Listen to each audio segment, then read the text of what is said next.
We're rolling. Fuck it. Yeah. Welcome to episode 5. I've rattled out 3 episodes this week, so You said that so confidently. I think it's 5. Yeah. Anyway, 5. We'll say 5. All right, let's go with 5. It's 3 this week. They can edit it. So if they yeah. need to. Surprised you've still got Do you want to say episode 6 as well, just in case? or maybe 6. Right? No, it's definitely 5. Welcome It's to not more than episode 6. Episode 5. Today we have Ant and Jack on from, well, I say M10 all the time, but it's not M10, from the coaching initiative now. Guys, do you want to introduce yourself? Tell us a wee bit about yourself. Go for it. Absolutely, yeah, sure. So the northern accent you'll hear if you're listening to this is Jack. The really posh accent will be Ant. I think you both sound kind of posh. Jack does sound quite posh This to is me. Thailand. Not Mark posh, but like No, yeah. posher than me. I'm assuming you don't mean Mark Stratton. No. Yeah, Mark Cole's posh. That is such a thing, though. When I went to... So I did go to uni. And when I went to uni in Leeds, where I'm from, my accent's just completely normal. And there's posh people where I'm from that we used to rip for being posh. When I moved to Leeds, everyone thought I was so posh just because I have a southern accent. So yeah, when you get to Scotland, it's like, bloody hell, Yeah. royalties here. My brother, he married a girl from Manchester, and she sounds a wee bit of a mix. And then we were talking about her accent, and I was saying, I can hear a wee bit of Yorkshire weirdly. And he was like, I just think she sounds posh. Like, straight to her face. But yeah, so There you go. if you're from England, you're posh. Yeah. Fair. We'll We'll take it. We'll So- take it. Newcastle or something like that. So we're both posh. And we've both been coaching over 10 years now, which is nice for me to say because I was waiting for ages to get to that 10-year mark so I could say that for both of us because you've been coaching obviously a few years longer than me and educating for about 5 years. So since lockdown, basically, which you'll know because you were kind of my first cohort, which is so weird to say because we've still got this like lasting relationship, which is nice. And yeah, like I got into the industry as a personal trainer because I actually wanted to go into the fire service originally, and I was 20 and they were hiring 21-year-olds and up. So I was like, I've got to kill a year. I bet you're so glad you never done that now. I'm so glad. I'm so glad I never did that. And yeah, the only thing I was doing at the time was training, obviously. So I was just like, I'll just be a PT. And I just fell in love with it from there. And I don't know how normal that is, because every other PT you talk to, and I'd love to hear why you became a PT, because every other PT you talk to always says, like, I got into this industry because I love helping people, blah, blah, blah. I was like, I got into this industry because it was what I was good at. And the option I had lined up wasn't working out at the time. And I just don't know how much other people are bullshitting or whether they actually were interested in helping people. I never said that line until I went to a seminar where the person teaching the seminar said that line. And then I started saying that line for maybe a year and then realized that's not why I did this at all. Yeah. So yeah, I think it just becomes a parrot. You know, people just say it because it's what people say. Yeah. So do you feel like you just do it now because you're good at it? Yeah. Yeah. Like, I've not done... You are good at it. Thank you. I try. Yeah. You find the love to help people, but it's not why I started. And it's a lovely Right. thing, but it's that I don't know if it's paradoxical. I just like saying that at the minute, but you don't do it because you like helping people. You do it because you like how helping people makes you feel. So it's actually really selfish. You know, it gets broadcast as like it's this really selfless act of, I just really love helping people. If I really loved helping people, I'd probably run a charity, which I don't do, you know. Jack obviously gives to any charity that knocks on the door. Yeah. But it's a really nice sensation of, I helped that person with this and that makes me feel good.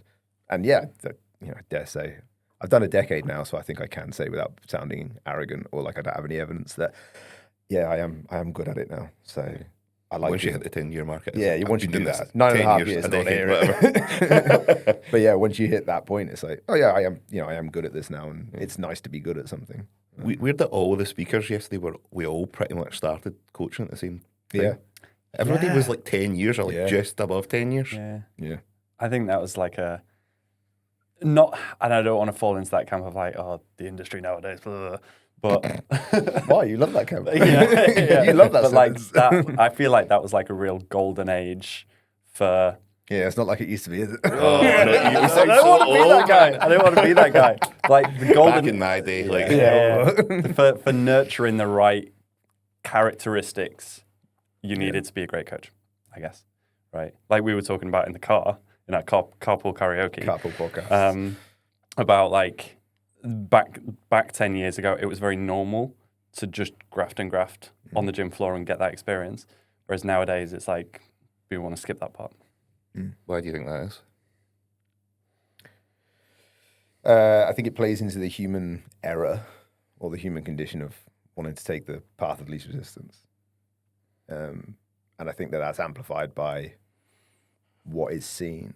So if we if we do go back, right, when you started coaching and when we started coaching, because when did you start? 10 years? Yeah, I think I'm 11 in November.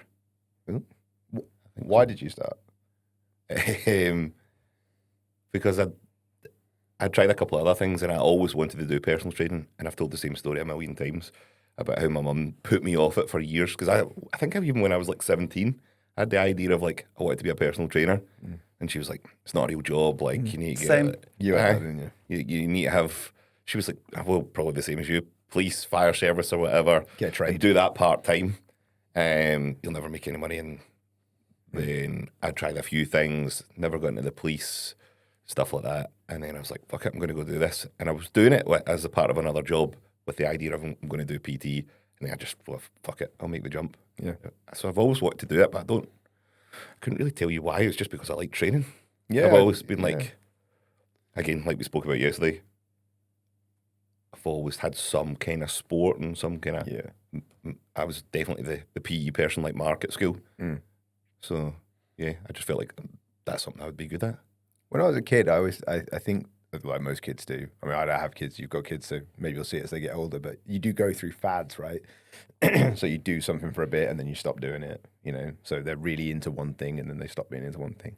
And I think I did that a few times as when I was a lot younger. So like I did karate for a bit and then I stopped doing it, and I did this for a bit and then I stopped doing it. Training's been the only thing that I've been really, really consistent at. So like I first ever went to a gym with my dad and my uncle when I was like 14. Right.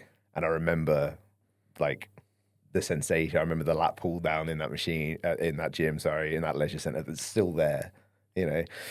And I remember the sensation and how it was. And it's the only thing that I've really done consistently in my life. You know, there was periods where I did it less. So like when I went to university and I was in my drinking years, you know, my first year I didn't really go to the gym that much because I was busy getting pissed, you know, but I was like 18, you know. I couldn't do that now because I know how training and exercise makes you feel and everything like that. So it's the only thing that I've been really, really consistent in. I didn't really start training people until I was like 20, 21, something like that, like properly, maybe even a little bit later. But yeah, it's the only thing I've really been consistent at. So I think that kind of plays into it, into why you get into it. Yeah, For sure. so it's just always been the training thing for us all, really. Yeah. Well, that was something you talked about yesterday, which I thought was really cool, was the passion thing, right? Yeah. You've got to have the passion for it. Yeah. We always said about the routine of training. So it's probably arguable that you're probably more routine than we are or have been because you're a bodybuilder. Yeah. Well, you were a bodybuilder. Yeah. Not anymore. He's famously retired, so he doesn't do that anymore. 2 weeks ago I was, but no. No more. Can't be called that anymore. Yeah. Take it out, you buy it. Yeah. But the sensation that training gives you, the routine gives you, I love being strong. I love that sensation. And I know how important that is to me. And it's that you're trying to pass on to other people. You're just trying to give them a bit of what you experience. I think that's what the passion is. You know, you get so much from it that you end up basing your life around it to an extent. You know, like I've moved more times than I think I've actually moved. Like I don't see myself as someone who's moved around a lot, but I have, and it's always been for work and like amazing facilities. Like that's always the thing that's moved me around. Yeah. You know, so I think you're just trying to give a part of that sensation to somebody else, really. Yeah. Well, obviously, I mentioned it yesterday about like passion. You need to have passion to really succeed in things. You guys have probably got a better perspective than me because you coach so many coaches, but then also educate so many coaches. Can you see that in coaches from the get go of like who kind of has it and who doesn't? Passion.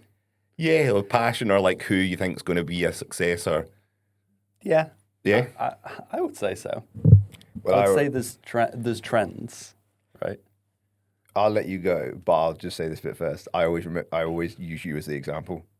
So when we first met, and I've told this a million times, so it won't be a surprise to you. When we first met, I didn't like Jack. Oh, really? No, I couldn't stand him. Right. But the only reason I couldn't stand him was because I knew he was going to be good. Oh, right. Okay. And it was a reflection on me at that time and my own stuff, right? So I'd literally not really established myself in that facility yet. And I was like, I already felt like I was behind. And then this new guy comes in and I'm like, You're like, he's going to be better. he's going to be amazing. He's going to be amazing. Like, he's already really clever. He's already like got this physique and he's got this thing, blah, blah, blah. And then I saw him training somebody doing band pull-aparts and dislocates. I was like, oh, I'm fine. I'm all right. I got a while yet. But, you know, and that was just a reflection of me at that time. And I don't think it was an unhealthy thing to have happened, you know, because I was feeling that. And then there was Joe at that facility at that time as well. And then obviously you were coming into this whole other world. So there was like I'm not going to call it unhealthy because I don't think it was. There was like that competitive and I dare say comparative nature as well. And I don't think that's such a bad thing. Like, you talk about this quite a lot where comparison, it can be a negative. You know, if I'm looking at somebody going, oh, I wish I had that physique, but you know, they're 6'6" and they've got a 28-inch waist, like it's never going to happen, right? So yeah, that's a silly amount. But if it's a localized comparison, then I don't think there's. If you can get your head around it, I don't think it's such a terrible thing. Definitely. Yeah, I agree. It's like, it's inspiring for all the right reasons, right? The same as what you and Mark had at New Age, right? It's that element of, we always talk about like, when you work in a high-performing team, and it doesn't inherently have to be a team, but when you work in an environment where there's other people doing your job, and you go in one day and you're just off, but then you look across the gym floor and they're not off, you're like, I have no options to be off today. Yeah. And you bring yourself up to meet that standard. And that was not like it wasn't inherently like a pressurized thing. It wasn't like or if you're off today, then you're a shit coach and you're not part of this team. It was just more of a, by proxy, you didn't want to be the member that was letting the team down. Yeah, and I just think that element of comparison, competition, inspiration, just acted like this real, we call it a catalyst, don't we? Like this catalyst for growth. Yeah, for sure. Yeah.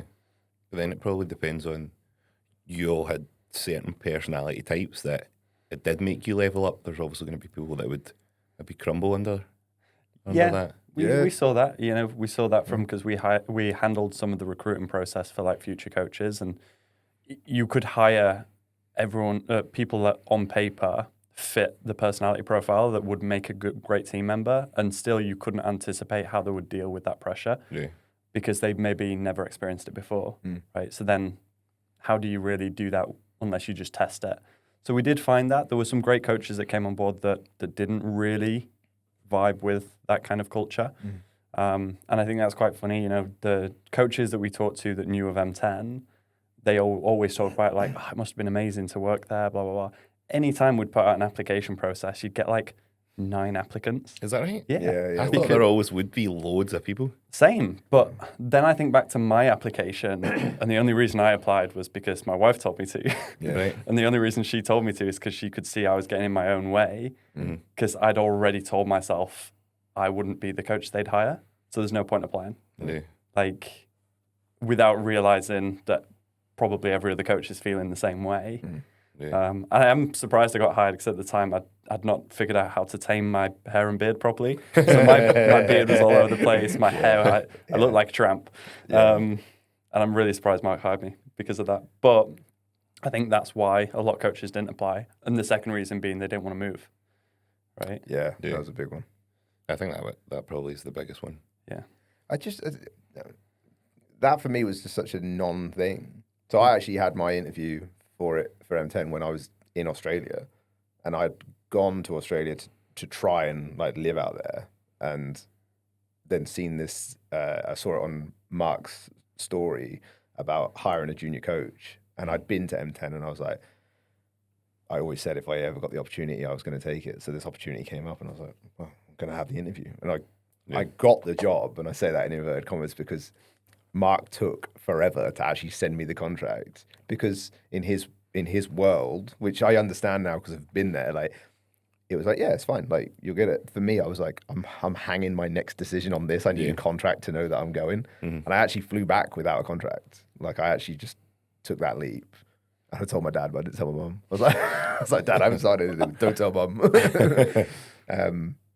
But then, like, looking back on it, obviously it was never going to go any other way. But I just never saw it as if that was your barrier. And obviously at that point, I wasn't in a relationship. I had no, like, I didn't have kids or anything like that. So it was an ideal time for me to to make a jump like that. But yeah, I just think even if I did it for a year, it's like I always talk about it the same way. Like, we didn't get paid anything. Excuse me, we didn't get paid anything much at the start because you don't. But it's just a giant internship. Yeah. We didn't really make any money at all until the last 18 to 24 months, really, because the education stuff started taking off and we managed to establish ourselves a bit more. But it was just like, this is just a really long internship. Yeah. That's the way to look at it. What about, like, in terms of, like, your mentees? Like, could you tell straight away with, like, people like...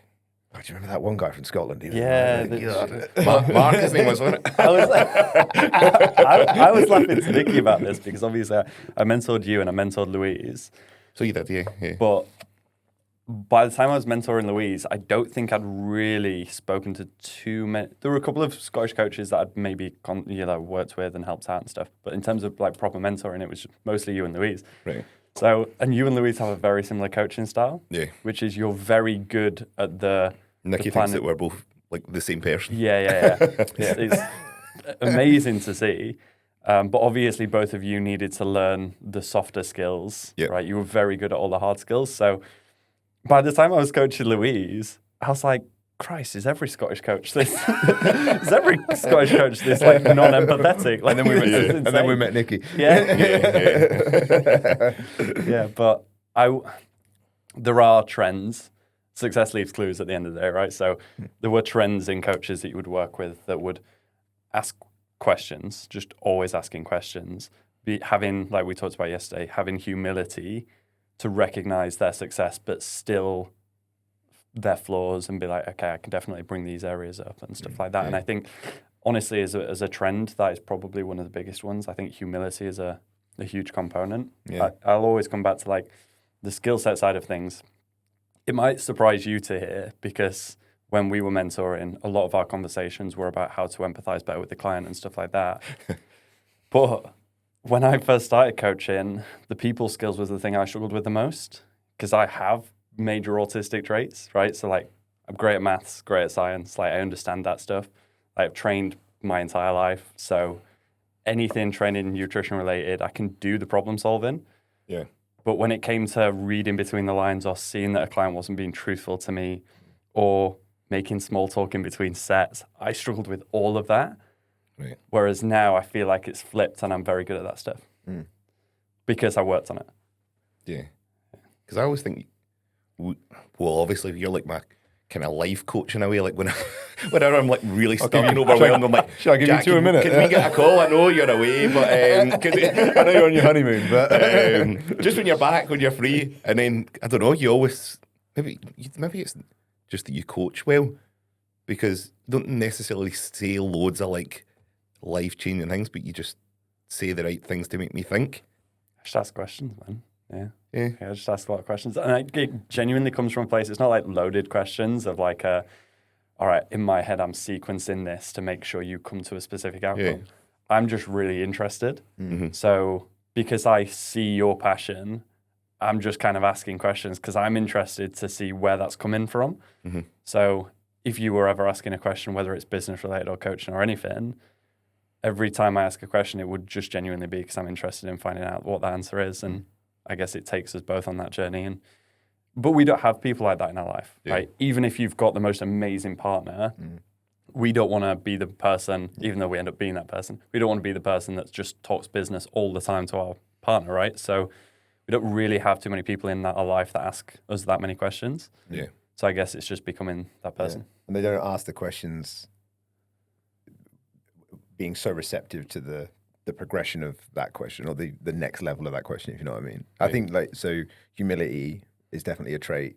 For me, curiosity would be the other one. Like, so if you're feeling a certain way or something's coming up and you message Jack to, hey, can we get on a call? So I want to talk about this. That's a curiosity from you of, I need to know why this is or understand this better so I can then make my next decision. Yeah. And I think that's we talk about progression, like it's one of our real core values for all of us.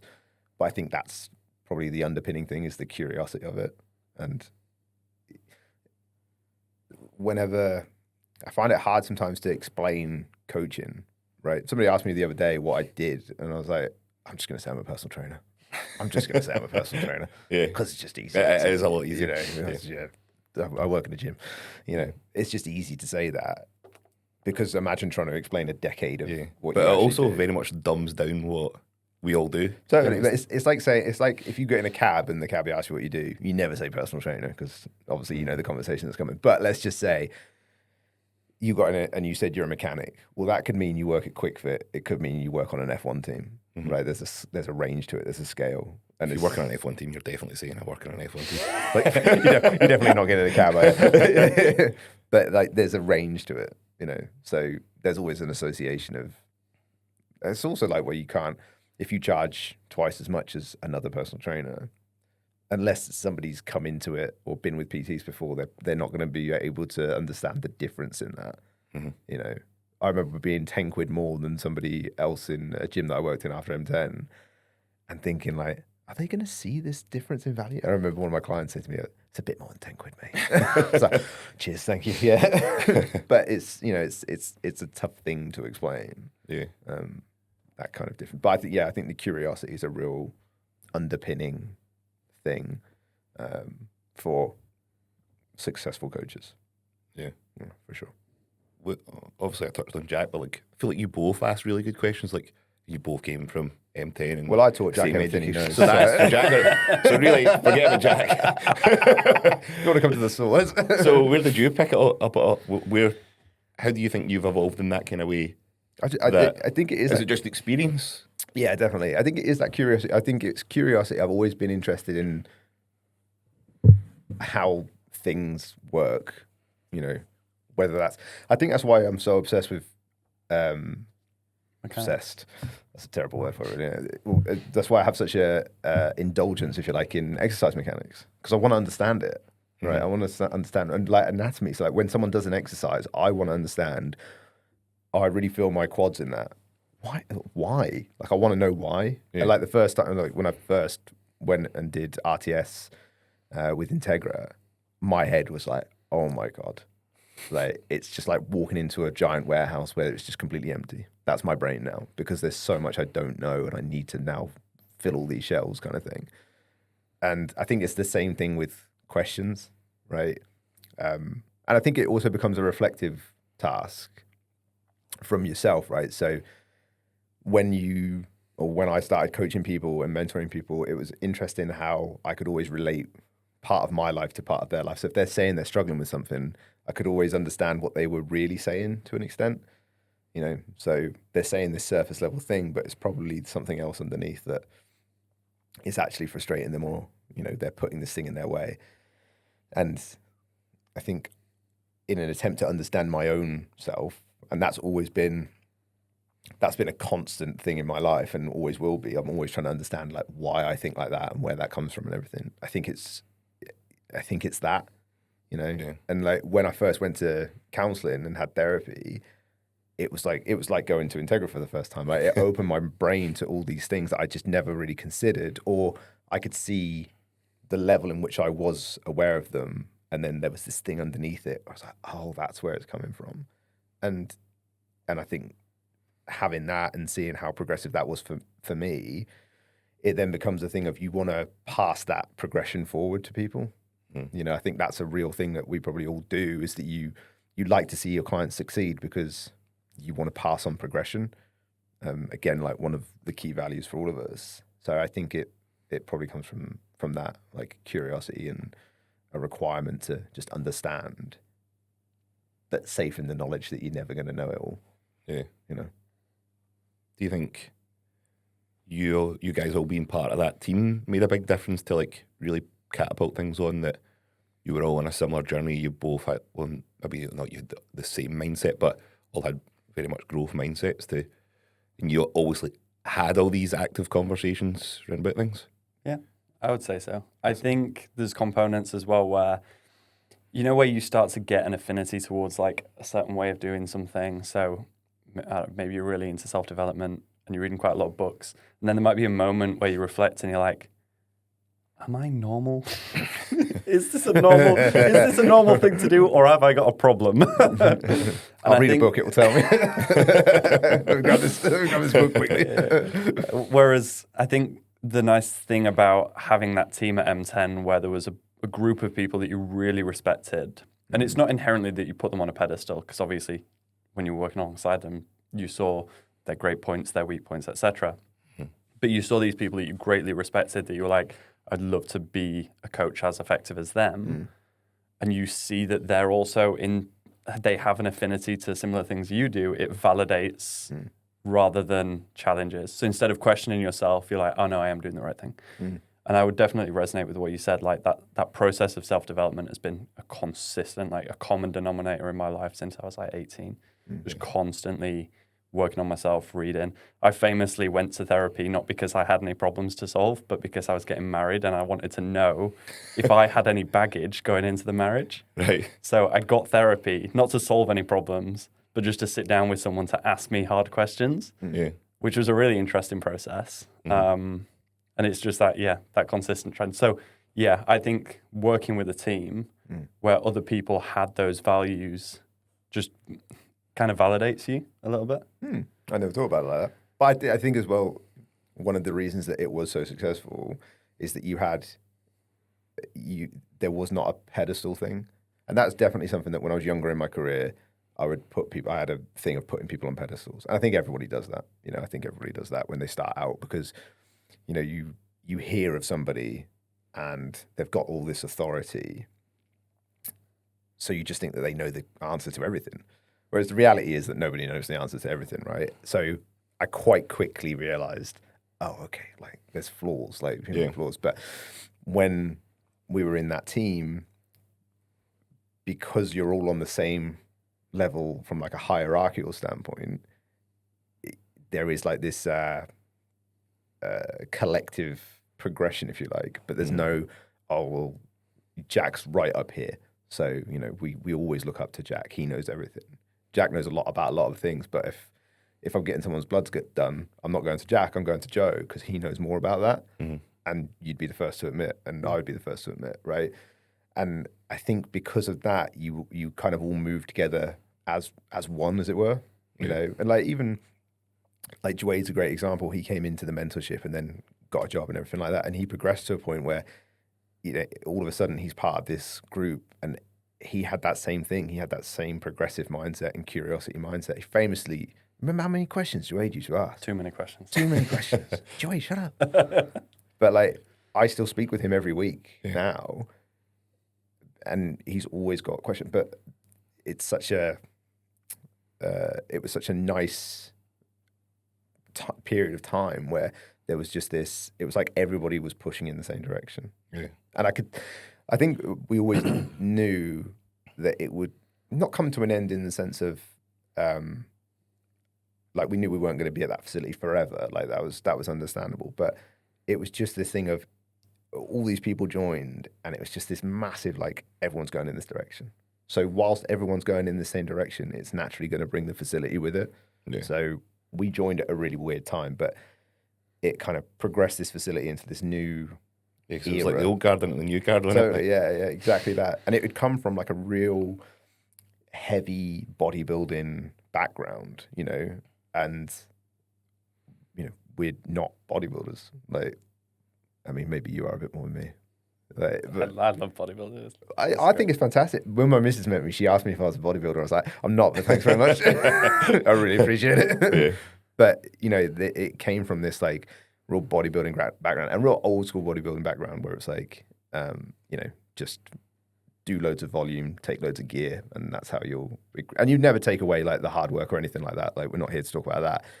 But then it came into this, the facility was changing into more towards like general population, for lack of a better term, and trying to put ourselves on the map in that regard.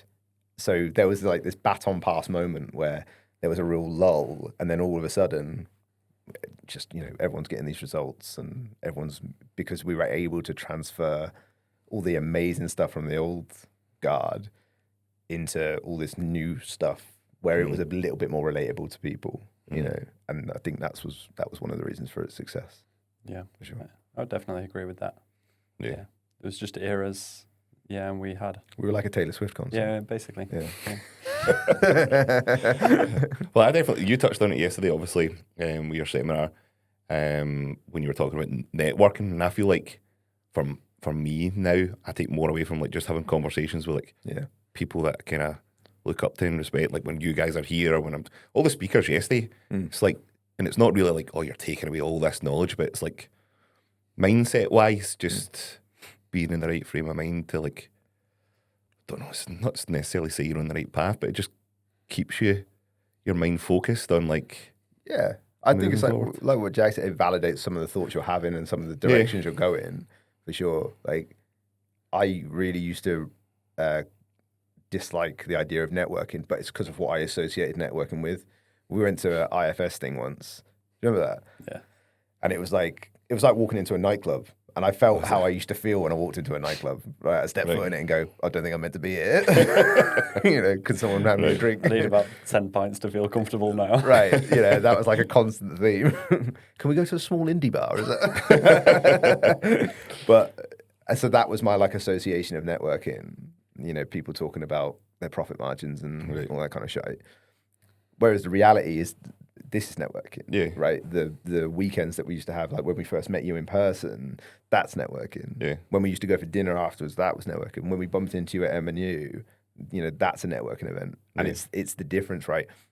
Because all of our stuff was always steeped in, for all of us, it's always steeped in progression and education and development. Mm-hmm. It's not necessarily steeped in, I'm going to pay 40 grand to go on a marketing course to tell me how to, sell wherever. That stuff is really, really valid. Like, we're all in agreement that if we're going to go to anybody for business, we're going to go to Mark and Jen, right? Because they're amazing at it. But we also know that they came from, a coaching place, and I think that's the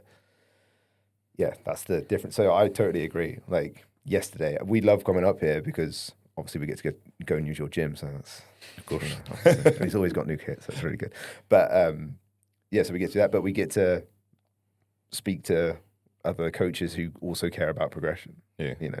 Like even like seeing Louise yesterday and chatting to her, usually about the Thomas test and how we don't use it anymore, much to her disdain. But anytime we get an opportunity to do that, it's another networking event. It's another and you always come away with stuff. You always come away. Well, we were literally midway through presentation yesterday, and I was like, "That's a good piece of content. We should write that down." I can't remember what it was about, but we didn't write it down. And there you go, lesson learned. But I totally agree. That's networking to me. Yeah, I'd agree, and I think as well. I don't know if you guys have had this, but I've been to events where I've not. So I've been to events where I went on my own. Didn't speak to anyone because I wasn't that confident, and I came away inherently just absorbed in the education. Never had a real impact on my career. In fact, I struggle to remember what I learned from events like that. Whereas events where I do a lot of networking, you're right, like the education or the content is kind of like the vehicle, and there's going to be key parts that are taken away, but all those little water cooler moments are just as valuable. Like I remember us speaking to Andy yesterday, Andy Scott, and he was talking about how he became a coach, how he did these degrees in engineering, how so cool. When he started out, he was doing spin classes. And I was like, this is great because on the surface of it, if you'd never met Andy and you'd only seen his social media, you'd be like, this guy was destined for bodybuilding coaching. And that's it. I didn't even know he coached Gen Pop until his talk. And I was like, you don't learn stuff like that, which then changes your perception of the industry and your biases without going to events like that and networking, without having those conversations. Yeah, that's such a good point. And I love that he said he didn't want to ever give that up because if he just talked to bodybuilders and it was just all bodybuilding, it would do his head in. Start to lose his passion. I thought that was such goes a cool back to the same thing, right? And something we see all the time, coaches that lose their passion because they crowd out the original motivation, right? The motivations that we got into it for, which is because we love it, start to get crowded out by, oh, well, I should be making more money. So now I'm not loving it anymore because I'm focused on making more money. And that happens all the time. Yeah. Like, all the time. And what Andy was talking about yesterday was really relevant to that, I thought. Where he's not crowding out, he's not losing what he loves. Yeah. The reason, because you asked him why he still coaches Gen Pop, I think. Yeah. And he was like, because I enjoy it. It's like, What a great answer as well. Yeah. What a fantastic answer. Yeah. You know, I'm just going to turn it to exercise mechanics, but that's like people going, well, why on earth would you do a back squat when you've got a hack squat in your gym? Because I enjoy it. Like, that's such a valid reason. And I think we've literally just finished 5 weeks of program design on TCI level 2. I had to do level 1 first. That's genuinely one of the things to take away from it. Like, if you're going to explain your program, so I've programmed for Jack, and if I've got to explain it, why we put that in? Because I know he likes that movement. That's such a fine and valid reason, you know. And I think that's such a great answer from Andy. Why do you coach Gen Pop? Yeah, because it's fun. Yeah, on the training side of things, with like clients, you're going to get more buy-in from them if they just enjoy what they're doing. Yeah. So yeah, and then essentially, Andy's buying in more because he's enjoying what he's doing. Yeah, exactly. So maybe that's what I need to think about then. Don't need to jump on a call with you. It's fine.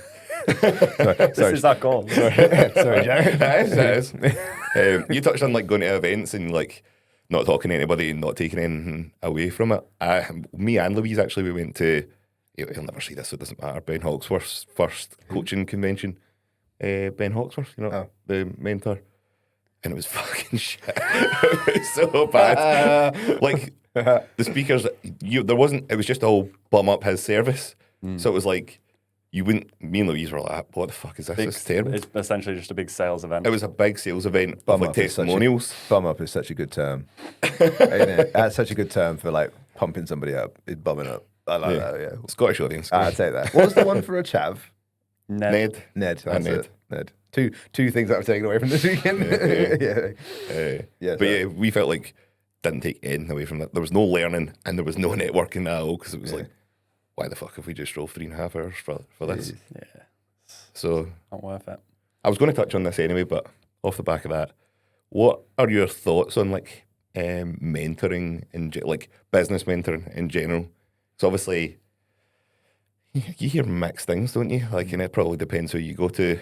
Again, like you said, we would all go to Mark and Jen. Yeah. But are we all getting a cut from Built to Coach, by the way? Because if we're not, we fucking better. We should be.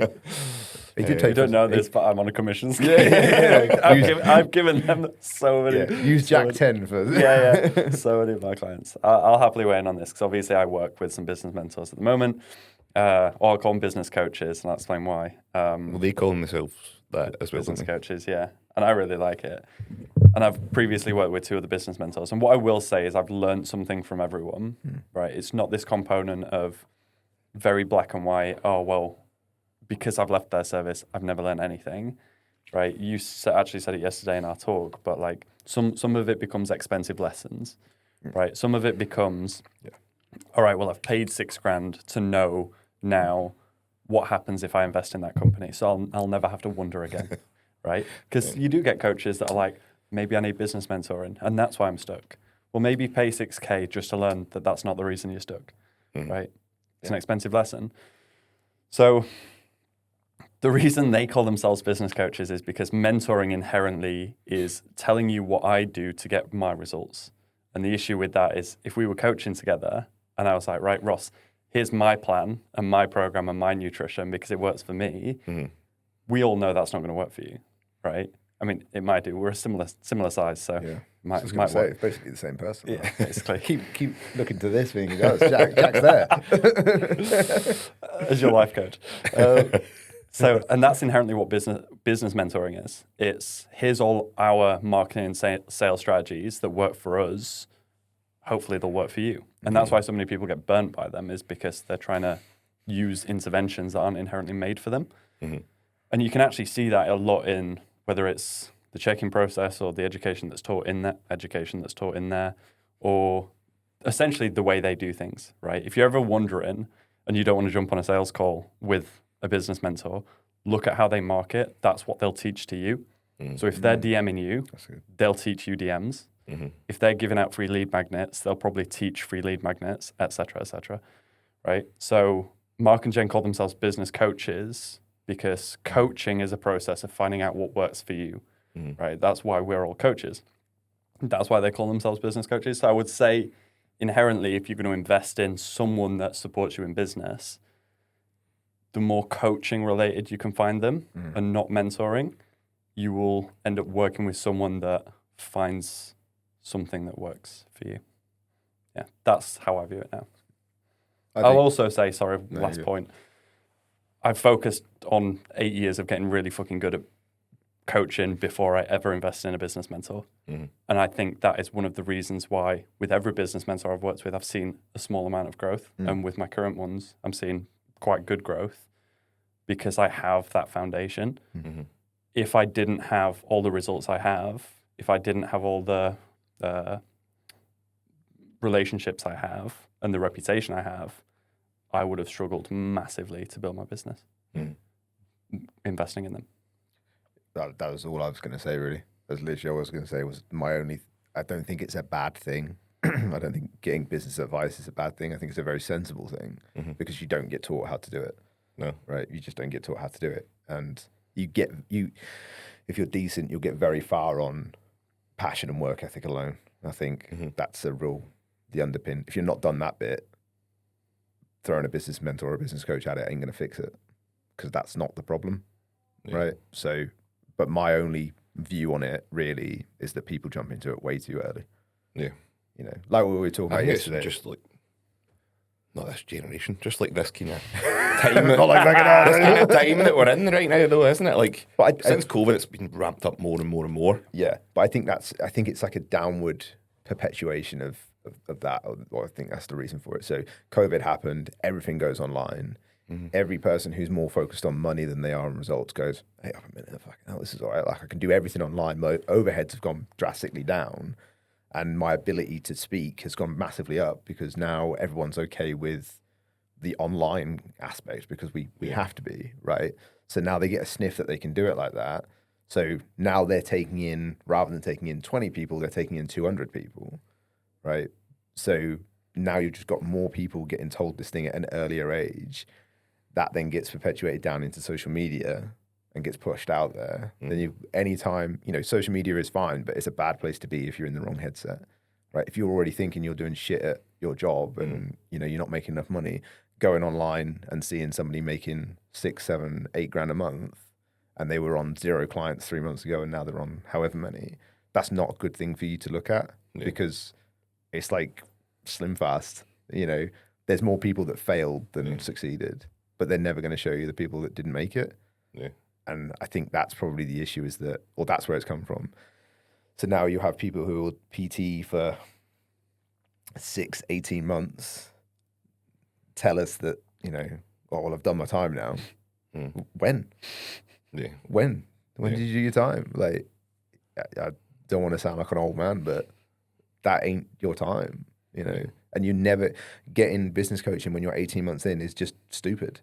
It's just stupid. You're nowhere near your potential. And I just think people jump into it way too early thinking it's going to fix something that inherently it's not going to fix.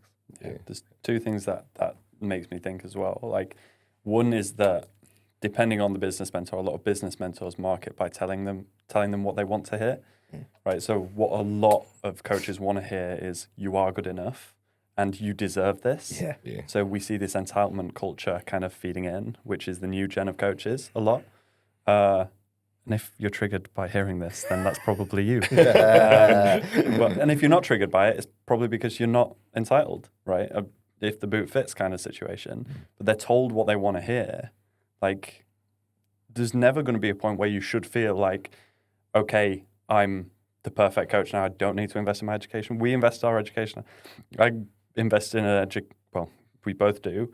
This year, still after 10 plus years of coaching, we're still getting educated because it's not about, I'm good enough now. It's how can I keep delivering as good a service as I can, get as great results as I can. Yeah. The second thing it makes me think is, do you remember when you did your level 3? Do you remember how much they said you could earn when you did your level 3? No idea. 30 grand a year. Yeah, 30 Yeah. grand. That's the. Was it? Well, I can't remember. Yeah. I almost guarantee it will because you were the same era as us, right? When you did your level 3, and that was like a selling the dream. They would sell the dream and be like, you could make a career on 30k a year from personal training, and you're like, Working the hours you want. that's amazing. 30k, that's amazing. Coaches now are being told, the same coaches are being told you can make 10k a month, which is 120k a year. Yeah. So they're being told they can make 400% more than what we were told when we first came up. And I think that's another thing that's got stuck in their head. Like when we were growing up in coaching, yes, we were still sold the dream, but we were sold the dream on something that was at least relatively tangible, like 30k a year. Yeah. You know?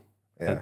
It's just a different world. It's such a good point about I dare say the word entitlement thing, but it is that thing of the reality is if you're 2 years into this, you probably aren't that good yet. Yeah. And that's just the reality. Like it's not okay. It's not exactly. It's totally fine. Like that is not a personal attack at anybody. It's just the reality. You know, you aren't that good yet because you've been doing it for 2 years. Well, you refer to M10 as like like an apprenticeship. Yeah. That's what it is. It's an apprenticeship. You're just because you've got your qualification does not mean that Totally. And I was 2-3 years in when I started at M10. I was 2 years into my own business at that point. So I know 3 or 4 years into gyms and then set on my own and blah, blah, blah. And thought I knew what I was doing. And then got there and realized I don't know what I'm doing. And there's all this stuff, like you always talk about this gap. And rightly so, there's a gap between your qualification and the stuff you need to know about in order to actually be half decent at this job.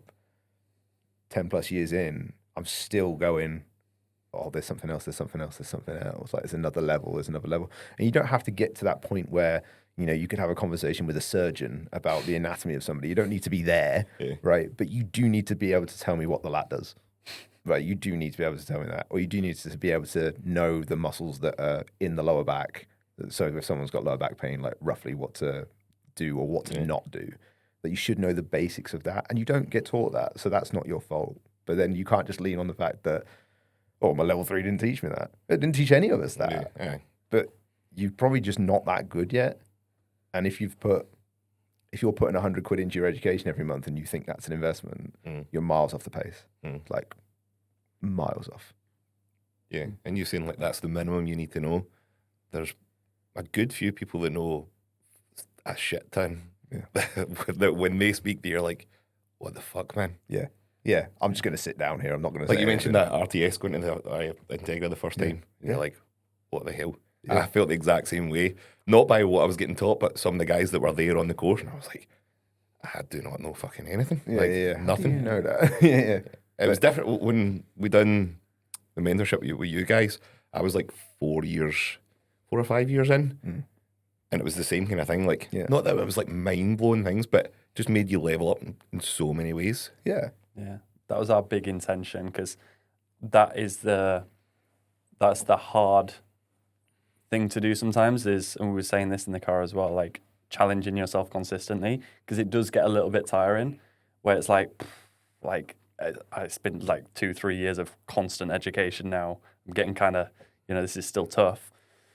But that's kind of what you need to do. There's some hard yards to do there. And something we were very aware of when we were teaching at M10 and even as we teach now is not teaching to the point of overwhelm. There has to be this component of meeting the coach where they're at. And something that I pride us on very much so is when we teach, we're not teaching from a place of like, okay, we're going to blow your heads off so that then you feel really insecure and you're going to hang around for ages. It's more of a teach you at a level that you can absorb this stuff and you feel like your competence is growing and growing. But at no point you're going, I'm never going to learn this. This is ridiculous. It just wants to be a little bit enlightening, a bit eye-opening. Yeah. And I think because we definitely, when we very first started, we definitely did that thing where it was, I'm just going to project more information because then this person will think I'm really fucking clever. Yeah. I used to love teaching the sleep webinar because I could just use all the big terms, right? But it's like, this person's going to know that I have all this information. But the reality is I've just rehearsed it. I've just rehearsed it. So it's like learning lines.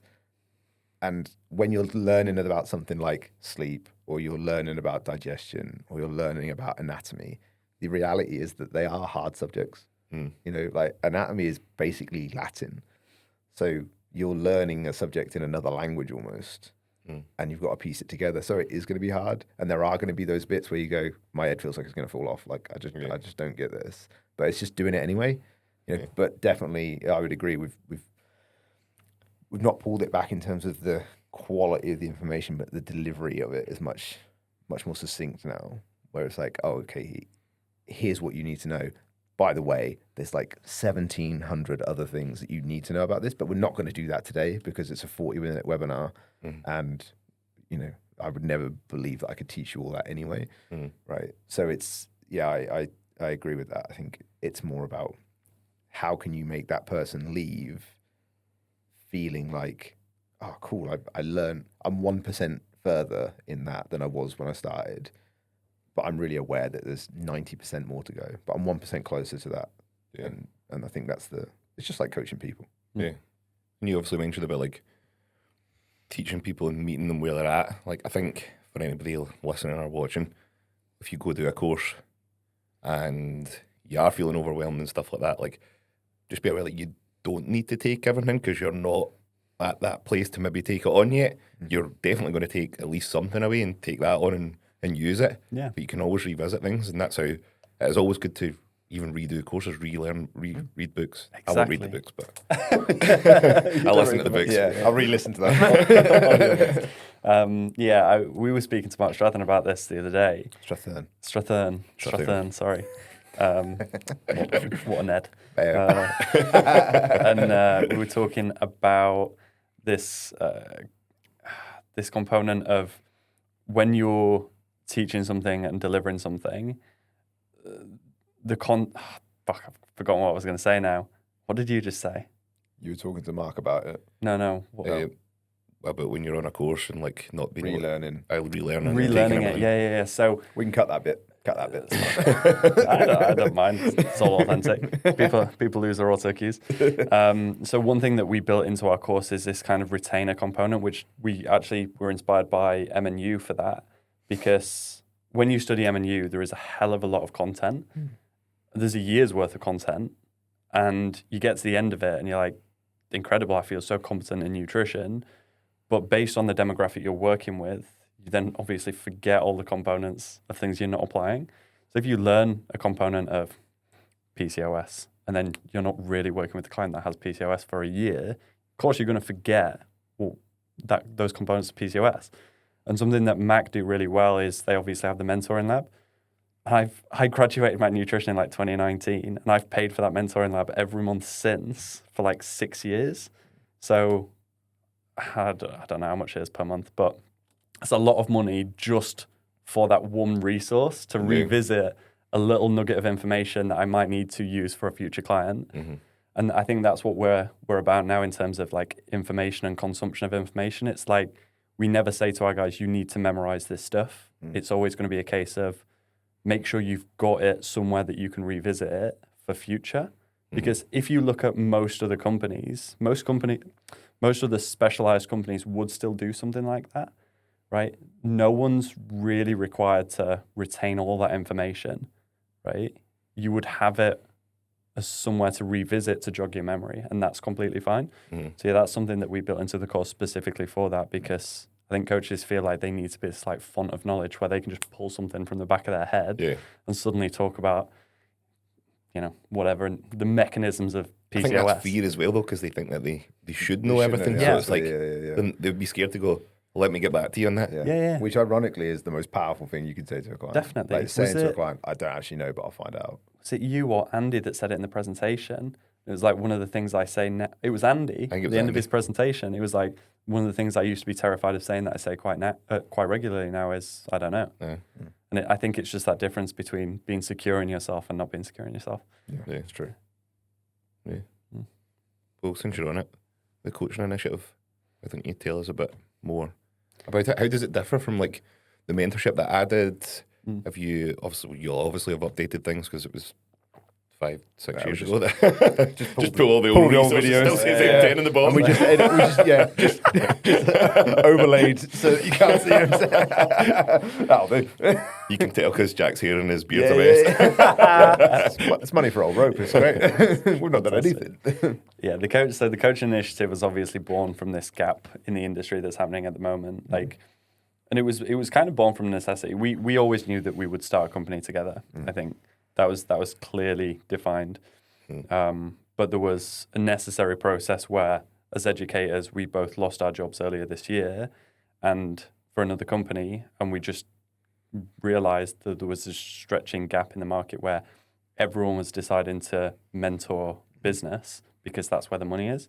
It's much easier to make a sale for a coach when you're saying, if you invest in us, imagine the return on that investment, and you can literally sell the return on investment. Yeah.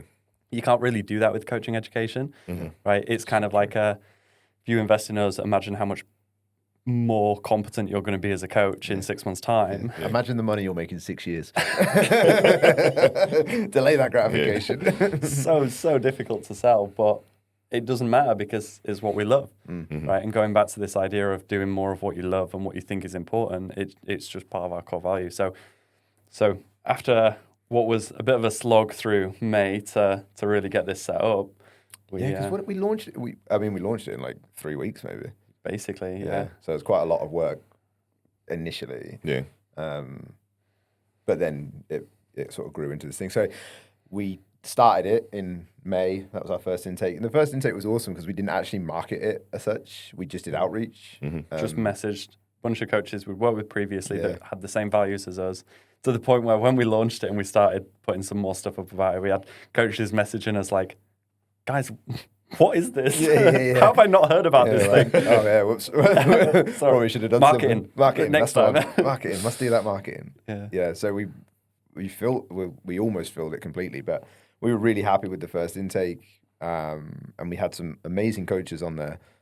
And all people, I think we'd met every single person on it in some way, shape, or form. I think there was a couple that we'd only met online, but we had previous existing relationships with people, which was a really nice sign of like people valued it and everything like that. So the level one is more general.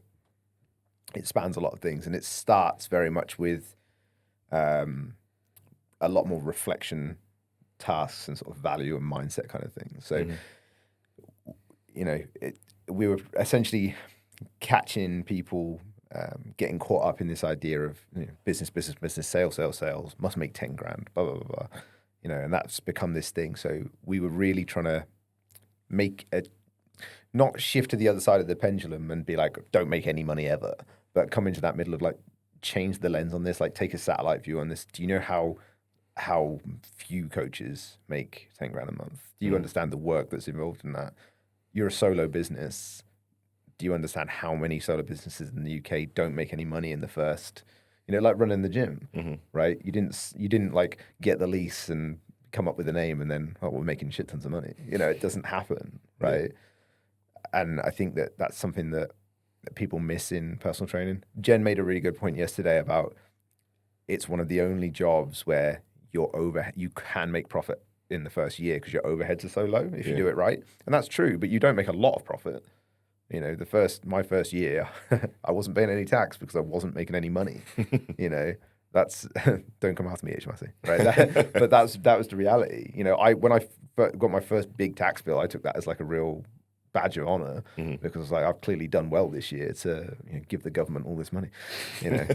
But that's like the first sort of part of it is very much based around mindset and getting people in the right place. And we have a lot of reflection tasks because we realize that people are so bad at doing that. Like they won't make time to sit and go, well, what am I doing? Like, what do I actually... That's me. Yeah, well, exactly, right? So what's the direction that I want to take this in? So for you, it's like you jump on a call with Jack and he just asks you questions back. So he's like your reflection, right? He's just asking the questions that maybe you're not thinking of or you can't come up with right at this moment.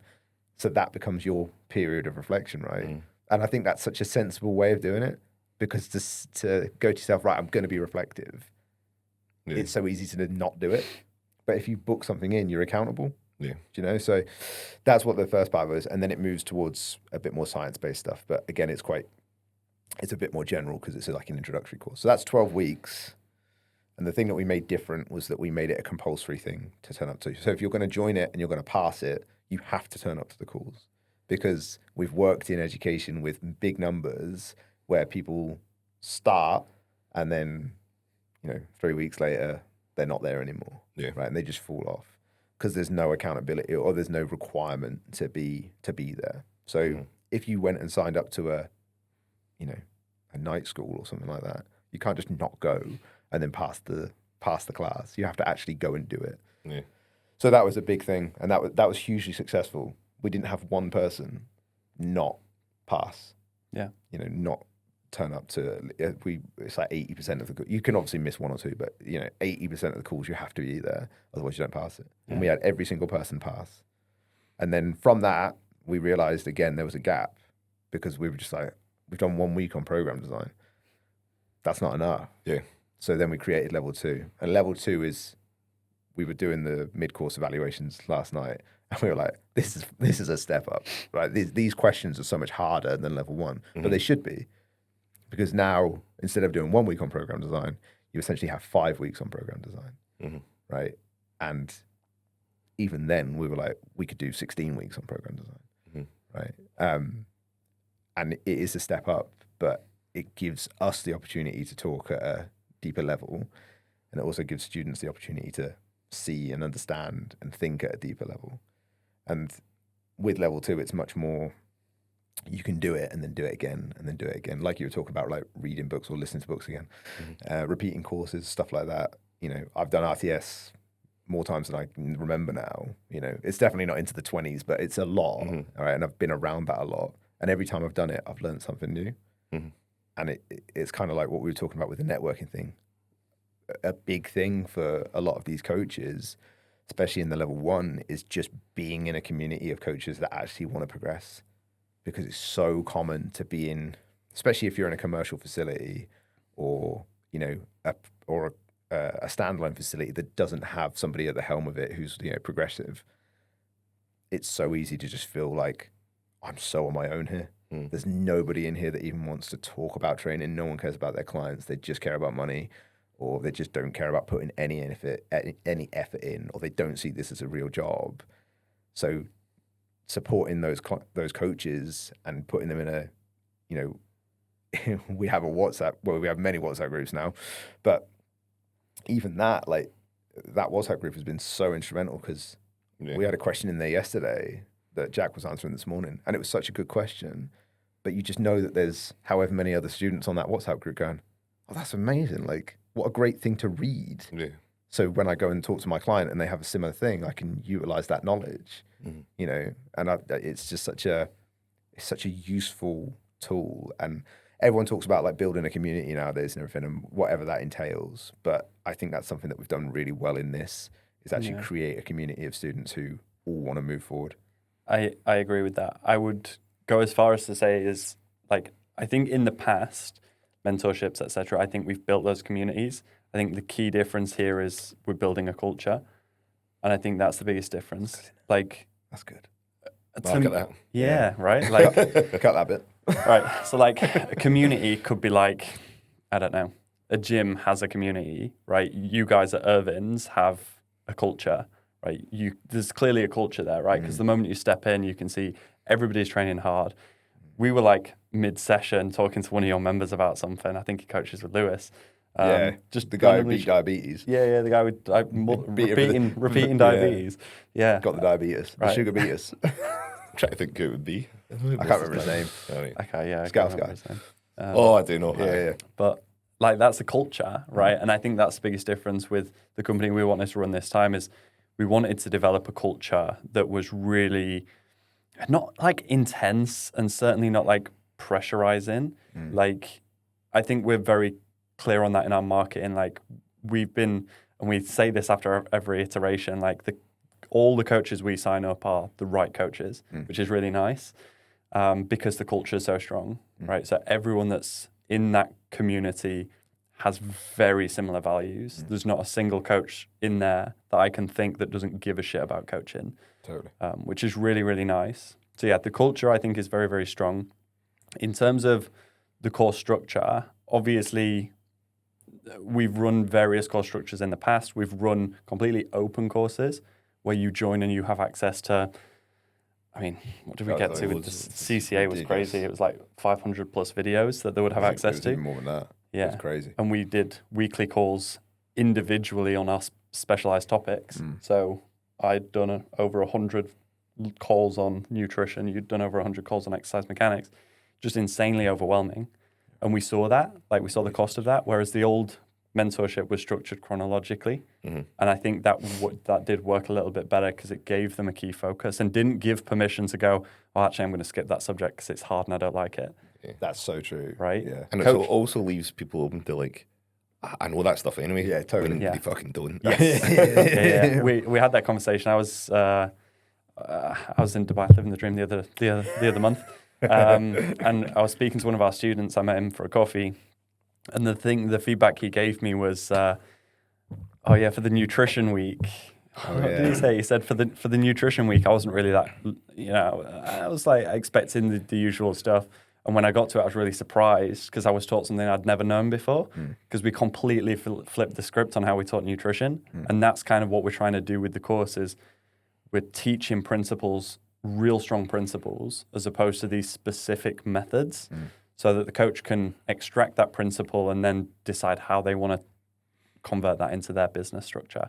Right? So the principles are really strong. And the overlying principle of both courses is client-centric coaching.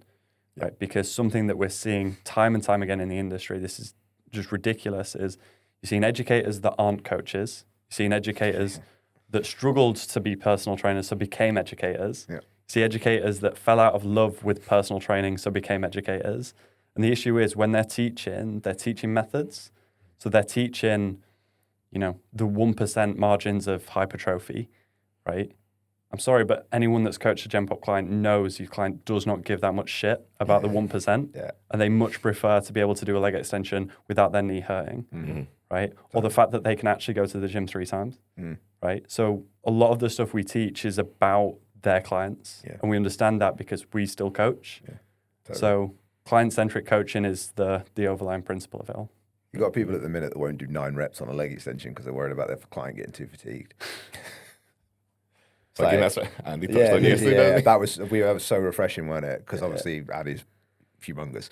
If anyone's going to talk about fatigue, it could be you guys, right? But it's like looking at the entire world through a keyhole. At some point you've got to open that door and go, okay, like if they do 9, it's probably not going to kill them. Yeah. And we just saw that like time and time again, like the amount of coaches I've spoken to, and you're probably the same over the past couple of years, where when you're talking to them about their education, they're like, I love studying. And you're like, oh, wicked. Where do you, like, what have you been studying? And they're like, oh, yeah, it's mostly YouTube videos and stuff like that. I follow this guy on Instagram. Yeah.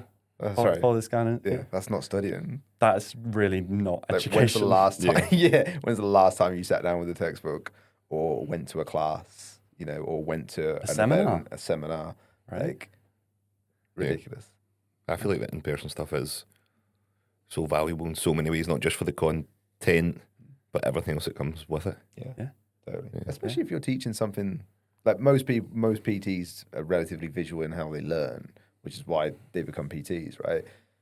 So you can do a lot online. Like, don't get me wrong, you can do a lot online, but doing it in person is just it's such an amplified experience, and then you get to have all those cool moments in between. We always talk about like those water cooler moments, right? You go to an in-person seminar, you're listening to something, and then you go and get lunch, and I'm chatting to you about how's the gym going and how your clients going, and you're telling me all the stuff that I just never would have heard if we're sat on a call, listening to some information or watching the same YouTube video. It's just, there's levels. Yeah, and people skills as well, right? 'Cause we're in a service industry, totally, right? And I think that's one reason why your team is so strong is because they're all very good people. Apart from Louise.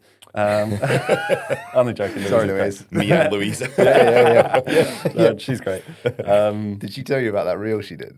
Yeah. Yeah. She did the one where her and Nikki. Pretended to be Nikki. She said, she said I was wiped out for the rest of the day. She said 5 minutes of being Try to Nikki. I was amp up exhausted. everything. So good. Yeah. I can't So do good. it. But like we're just seeing these trends, and a lot of what we teach back and a lot of the direction the company goes is probably going to be observation of the industry and what we feel the industry needs, obviously. But we're speaking to coaches that have moved online, been online coaching for like 6 months, and then you see them in person, they can't hold a fucking conversation. And you're like, true. you've been sat behind a screen so much, you've lost all your people skills. Yeah. This is actually insane. Yeah. And I didn't have the best people skills. And if I can hold a conversation, you can hold a That's impressive. conversation. That's impressive. Actually. Yeah. But I think that's really true. And there's a lot of business people at the minute telling you how to cut down your check-in time. Yeah. Right. AI. Yeah. Get the AI out. Get ChatGPT out. Oh, it's fucking stupid. Right. But let's not go into that. But yeah, cut down your check-in time. Right. Cut down your contact. Surely it would be quicker just doing it yourself rather than like, I'm going to take all that info, I'm going to put it in AI, Literally. see what it comes back, and then I'll put out, what? Just how lazy You are know you? the client. Fuck's sake. Yeah. how lazy It's all are you? there. Like, come on. But to the point where people won't get on calls with their clients because, like, no, it's not something I offer. It's like, I say to all of my clients, all my online clients, you can always request a call. Like, it doesn't have to be 4 weeks since our last one. You can just always ask for one because we'll just find somewhere to put it in. Even if it's a phone call, like, people miss that bit. Yeah. You know, because some people are really good at expressing themselves in the written word. Some people are really good at expressing themselves in the spoken word, right? Some people need face-to-face on a screen in order to be able to read your reactions and everything like that. So it's just client-centric, right? Make it work for that individual. Yeah. Because otherwise, you know, you wonder why your clients aren't getting any results. It's because they probably don't trust you that much because they don't know you. It's because you're running your business on minimum effort. Right. Minimum effort, which then leads to minimum results, minimum service, minimum retention, minimum income. And then they're sat there going, why can't I build a business? Yeah. It's like, Because you're not very good yet. yeah, because you're not, just maximum effort. And that's not how you get better, Yeah. you know. Yeah, well, it's like what we were talking about in the car. Like, we've all done that point where it was like, work with as many people as you can, and it's not going to be realistic long term, but it's making you better as you're learning so much more experience. I love that Andy said that yesterday. One of his first points was, if you're new, get yourself in a commercial gym. And I totally agree with that. If you're new in the industry, don't go to a private studio or a standalone gym unless they're like really good. But don't do that because they're not going to have the footfall. Yeah, they're like flooding with leads that are flooding. So They're bursting at the seams with members. Like, you just need to be around all those people and just talk to as many people as you possibly can. 100%. what do you guys think? It's probably hard to pinpoint, but like, if there was a one thing that stands out with like seeing with coaches, what's the thing that they need to work on? What's the downfall they need to learn more of? Ooh. Is there anything you can think I of? would say, in my opinion, because we've got different perceptions on this, my opinion is they think too much about themselves and not enough about others. And I say that in the sense of because this scales up to different levels of coaches as well. I see this in brand new coaches because naturally it's very easy to be insecure and start overthinking about yourself. But I see this in coaches that have been coaching 2, 3, 4 years that are actually not too bad, and they still struggle with getting new clients and stuff like that. It's because they're stood there on the gym floor thinking about themselves all the time instead of thinking, how can I help this person? How can I help that person? And I think that's a trend that we all have. Like, I still get messages on Instagram from coaches that are like, I really need some help. And I'm like, let's jump on a call. And yeah, I'm happy to help. Obviously, when I can, I serve my clients first, but when I can, when I've got some free time, I'll give you some time. Don't charge for it. Just give them some free time. There was a coach specifically that I spoke to. It didn't work out too well, unfortunately. But there's a coach I spoke to last year that was really struggling and he was really overweight. And I was like, do you know what, mate? I'll coach you for free. Like, you clearly can't afford my services. You've got no clients. You clearly want to make it. So let's up and run, right? I think coaches just aren't interested in helping people. Well, the coaches that are struggling, right? The common mistake, I think, is they're thinking too much about themselves and not enough about how they can actually make an impact. Because If you look at like any other business outside, and one of my favorite things to do, and I think you're the same, is one of my favorite things to do is look outside of the industry for inspiration sometimes, because it's a bit like an echo chamber sometimes. When you look at other companies, like thriving companies are companies that have made an impact on people's lives, right? And yes, obviously they turn a profit and is successful that way as well. You can't run a business on no money, but impact still is at the forefront of it, right? If you're not intent on making an impact and you just want to sit passively and just take loads of money from people, that is just never going to work, right? So if you don't have much to leverage at the moment because you're quite new or you're feeling stuck, in reality, you just need to think of others and just be like, how can I impact as many people's lives as I can? And I still think about that now, even more so. Laura always asks me, because sometimes she'll do this thing like, with our birthday, we'll buy a lottery ticket or, she's like, what are you going to do? If we win the lottery, what are you going to do? I was like, probably the same thing. I just won't charge for it. That's it. You liar. You totally charged her. Yeah. Like, honestly, I swear down, as soon as I have enough money where I'm like super secure and I know financially free, that's obviously going to be a very high number. So it's not going to happen for a very long time, if ever. But as soon as I'm financially free, I'll be like, yeah, I'll do the same thing for free. I just won't charge for it. If I don't need to make money from it, I wouldn't charge for it. Yeah, fair. On that very end bit, I think that's the reason. There's a reason you don't play the lottery. Yeah. Right. Do you play lottery? I never play lottery. I've literally never. No. I buy scratchies because I've not done that either. I've got a problem. But because you don't need to play a risk. Yeah, you don't need to play a risk in hope of a better life. So that's it, right? That's the big bit, is that I'm not buying a lottery ticket, and this is not slagging anybody who buys a lottery ticket, right? This is just an example, right? I don't do it because clearly I don't really care about winning it. If I really cared about winning it, then I'd buy it every week. But I obviously don't, otherwise I would. And it is that thing of like, well, if I won 120 million, what would I do? Like, what would I do? And I'm not pinning. I suppose it speaks to like that internal drive that we were talking about in the car, right? I'm not pinning my life on blind luck. I'm not going, well, I'm not going to try because I might win this. This external thing might solve my problems. There you go. That's the point I was trying to get to. This external thing might fix this. Well, I have the ability to fix it anyway, so I'll just do it. I'll do it myself. Like, I'll build the life, because I can do it. So why wouldn't I? And everyone can do that. And if you were someone who was pinning all your hopes on blind luck and pure hope, then that probably speaks to why you're not successful elsewhere. I think that makes sense. Yeah, it's like same as training, right? We do a lot of where we relate it back to training. I do, because I'm just a meathead. Coaches get it, right? But That makes just it a meathead. mega easy to process. I'm just a meathead Yeah. with a degree. That's how I would describe myself now. I'm a meathead without a degree. Yeah, well, kind of what happened. But it is literally just like training, right? You get people that train hard because they're like, well, if I don't train hard, I'm not going to build a physique. If I train hard, I might build a physique. So I'm going to train hard. And then you get others that are like, oh yeah, but if I train hard and I don't build a physique, maybe there's a smarter way. And they're constantly looking for this other thing to find an excuse to build a physique that's never going to happen because they don't want to put in work for it. It's the same as training. To bring it back to that fatigue conversation, it's such a non-conversation for 99.9% of people because you just don't train hard enough to facilitate that conversation. So, but it's like, it's that path of least resistance. It's the human conditioning, and it's like, oh, here's the thing that gives me an excuse to not work. Yeah. Right. Well, I couldn't do that extra rep because I'd be far too fatigued, and then God knows the world would end. Right. Yeah. I would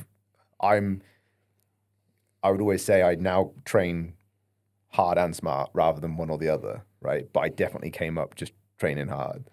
Like that was it. That was always my approach, was just train hard. And yeah, I probably overdid it on a lot of things, but I'd much rather have been someone who overdone it and then pulled it into more intelligent training, more focused intensity than someone who fucking half-assed it the whole time. Yeah. The weird thing is that most of the really smart guys all train mega hard. So I don't know where it comes from. What people think they can get away with not. I'm not in like there's a better way. I'm not in that world of like TikTok and stuff where like there's a lot of misinformation being spread now. Do you ever see that? I brought this up in another podcast, but do you ever see up here? There's a big thing of like just really young guys, and I mentioned it yesterday doing the weird Keegan flaps and all that shit. No, do you know? It's a Keegan flap. It's like, have you seen it before? No, what's Oh, a Keegan flap? It's like they get the cables, Well, like they Kevin cuff Keegan. their arm, and they like lap pull down like that, Right. Oh, and it's okay. all this weird shit. Like I don't know, I have no idea where it's came from. It's just when I see like random things on Instagram. Okay, you I wanna guys would know maybe who have a Keegan better is. idea than me. Well, I have actually done that in a like a lab time setting, but But was that like messing about, like seeing what would happen? well, we or- were kind of like looking at the. But then that's the thing, right? So stuff like that. But then you've never used it since, because you were always like, is this going to have any use? Well, no, I did use it with one person. Oh, fuck's sake, man. But not the Keegan version, right? But it's the same thing, right? It's the application, Yeah. right? If I always used to do this, and I still do this now. You can figure out like, okay, yeah, I put my arm here, I do this, I do that. Okay, my next question is, how heavy can I do this? How stable can I make myself? Yeah. And do this as heavy as possible. Because if I'm going to do something like that, I'm going to try and do the stack, right? So is that then effective? Yes, right? If I'm doing it and I'm like, belting myself and putting something around my head and, put my gimp mask on and then put the second pin down, is that doing it? Just get on the fucking lat pull down, Yeah. right? There's not that many people, there is some people, but there's not that many people who can't do that position. So it's just way too complicated for no reason. Like the cost of figuring it out to the benefit of doing it just doesn't comply. It's the context of how it's showcased, right? When it's because the issue is, and I'm presuming this is what the content was, it's showcased as a better way. Yeah. Yes, it's not. there It's the only way these wee guys train. Yeah, no, that's this just is silly. a way, Uh, as Anthony would famously part- say. Please part check my of Instagram what profile. already works. Like Yeah. Yeah, Because it's when you look at the application. function of it, it's like, all right, well, that joint moving in space is not too dissimilar to this other exercise. The only difference is points set up and points of application. Right. Right. And there's always going to be certain points of application, right? I used to coach a guy, Sam, who had a congenital condition where he basically had no hand. He basically just had a thumb. And that's how he was born.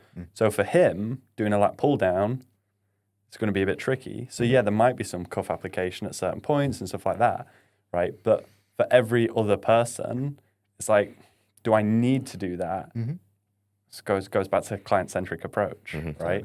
And that's why we teach a client-centric approach. So we can go, because we get those kinds of questions in the WhatsApp group. Oh, I've seen this. Is this right?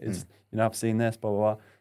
If it's ever spoken about as an absolute statement, chances are it's wrong, right? But every other context is like, oh, we challenge our students. So we're like, can you think of a time where it would be appropriate? Can you think of a time when it wouldn't?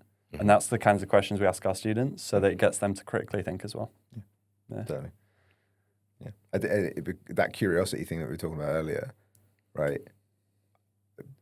Everything we teach and try to teach, and it's always based in principle, right? So that is a method, right? That exercise, all exercise is just a method, right? But what's the principle that is satisfying? So we have a joint, we have a muscle, we have an external resistance.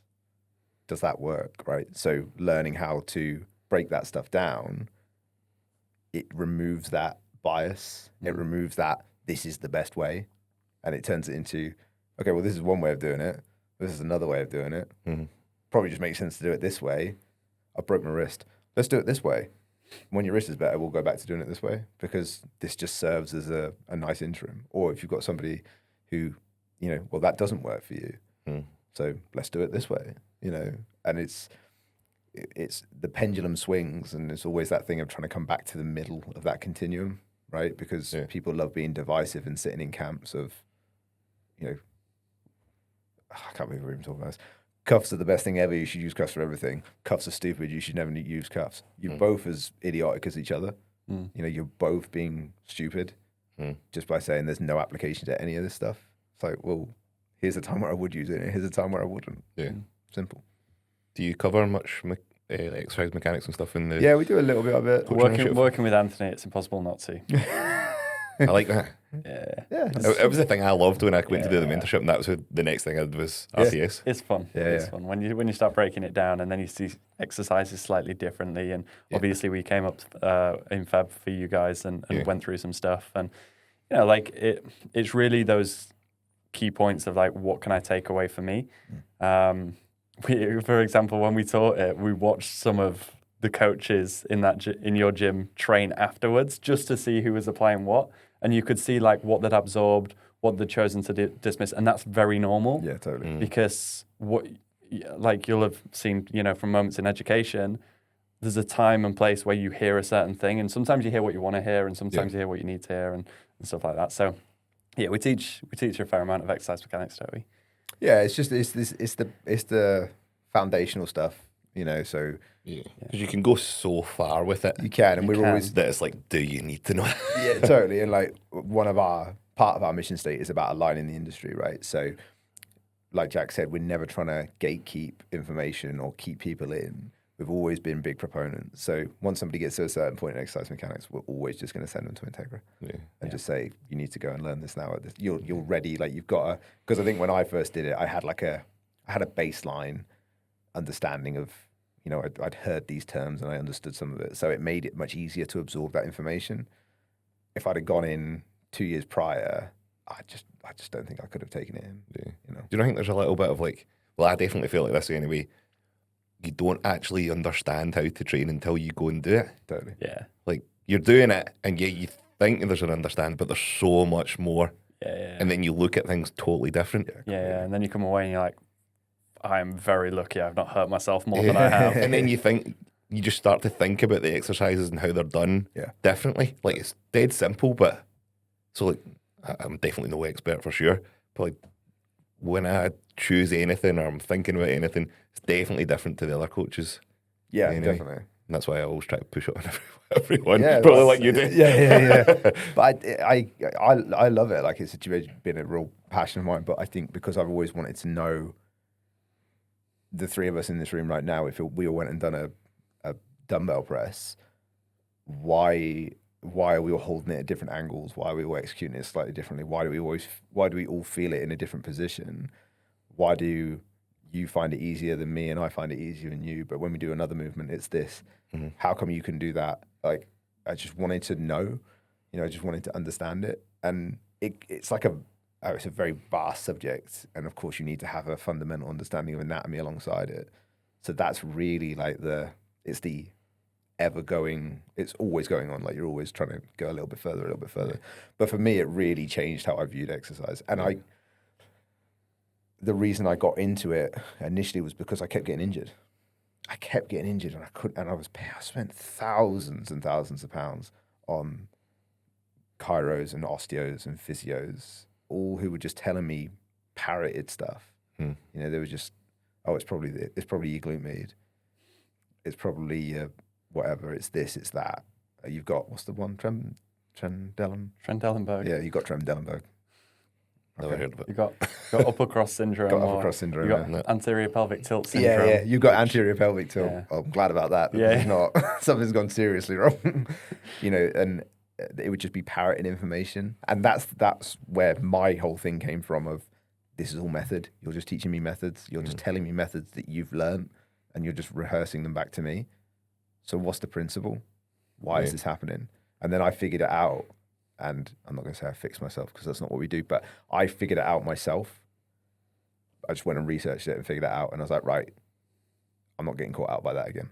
And you just learn to manage it. Yeah. I agree with the curiosity thing, like wanting to know why. But there's also like a proponent for me of like, I know earlier we talked about it's okay to say like, I don't know to a client, but in my head, unless it's out of your scope, the following action should be, but I'll go and find out, right? Joe always said that. Yeah, we're not going to go, oh, I don't know, so let's just leave it. And I signed up a client. This is a coach. And I signed her up a couple of months ago, and we were talking about her previous coaching experience and what she enjoyed and what she didn't. She said the thing that she didn't enjoy was that her previous coach couldn't explain to her why something felt a certain way. So when she was doing a lying leg curl, she couldn't feel her hamstring. She got knee pain. She was like, he just didn't help me at all with that. So we just could never do that exercise. And it's like, imagine being someone that I then identified as someone that could never do that exercise, right? Yeah. Especially if it was an exercise you enjoyed. So when she signed up, having the ability to take her through that process where she can do that movement, and that's empowerment, right? Empowerment isn't always just like, oh, you're a great person. It's, here's how we can make this work for you, and here's how you are capable of these things. So making an exercise work for a client and that kind of stuff, it opens up doors for them as well. And that's the thing I really enjoyed as well about learning a bit more about training mechanics. Don't know half as much as Ant, but even taking that foundational step in learning that little bit more is enough to then put you worlds apart from every other coach. That's very true. Yeah, that's very good. Because like you were saying, you don't need to know everything to the nth degree. And you never will, and you can't. But that's such a good point. Just doing a little bit of it really does set you apart. Yeah. Because we always talk about referring out. So if somebody comes in and they've got a soft tissue injury, that's outside of your scope. You refer that out to a physio, you refer it out to osteo, chiro, a good one, not one that will just rinse you, right? But that's what you do. If you've got a fundamental understanding of anatomy and some mechanic stuff, you get to understand the notes that they give you or they give the client. You also get to refer them and saying, here's the issues, here's where it gets, here's where it gets triggered, blah, blah, blah, blah, which in turn sets up a better referral scheme. And then it also makes you very, very understanding when it comes to reintroducing that person into exercise, right? So here's where we're going to start and here's where we're going to progress up to. That, to me, is really good in-person coaching. Yeah. From an exercise standpoint. Do you think then, we're obviously all in agreement that everybody should probably learn this at some point. It's going to be hard to say, but do you think there's a certain point that you should maybe know when you should explore that kind of thing? Probably not right off the bat, but... See, I disagree. I would say... Would you say right off I the bat? would say you need to do it quite quick. I would say the issue with doing it quick is it becomes a lot of hypotheticals when you've not trained the clients and seen it, if you know what I mean. Okay, yeah, fair point. So I would agree that the quicker you can do it, the better. But this is also why it's important to be maybe on a commercial gym floor. That's rather than, all right, might step into the fitness industry as an online coach. So you can start to see certain problems that always crop up, and then you go explore it, and then you can actually apply some stuff. Right. So without personal training experience, if you were to write a program and put a line leg curl in for a client with no personal training experience, you couldn't in your head imagine what the common compensations and skill issues would be. Having been a personal trainer, when you're writing a line leg curl in a program, you already know the common issues that client might face. And I think that's the biggest difference. So being able to translate all that experience of what you've seen, call it the coach and I, right? Like what you've seen into your program design, the way you support a client, what you know before it's going to happen kind of situation, prevents a lot of issues from cropping up. Right. So yeah, personal training experience is fundamental. So investing then in exercise mechanics by proxy works best when you're an active personal trainer. So what you really need to do is invest in a course that covers that amongst other things. If only such a thing exists. Put a link at the bottom. It sounds like a great That's initiative. what I always say to everyone, like, obviously it was the first course that I'd do, and you would hope it would have a big effect on me, but taking so much away from that, it definitely is massive. Yeah. And it probably is as high as 80% of coaches just don't do anything else. Yeah.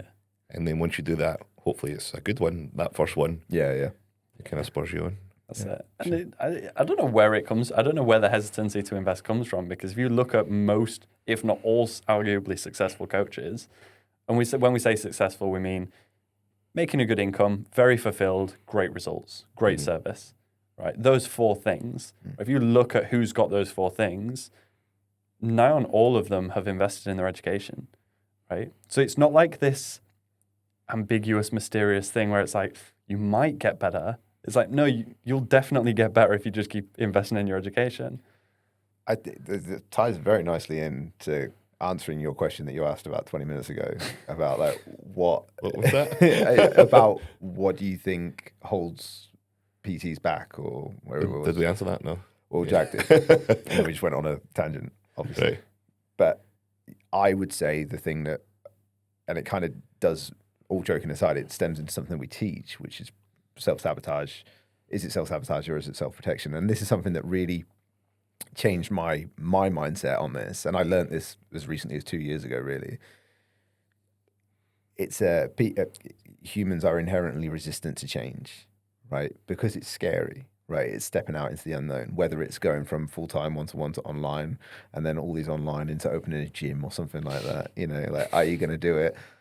Right? There's a natural hesitancy because there's a protection of the known, right? There's a protection of the status quo, even if it's something that you're not fundamentally happy with, right? And we've all done this. I've definitely done this, where you stay in something longer than you should, right? Whether it's a house, a relationship, a job, whatever it might be, you stay in it longer than you feel you should because you're just feared of taking that next step. And I think that's the thing that probably holds people back. Is it's a protection, but it's an unconscious, right? To use the competency scale, it's an unconscious protection.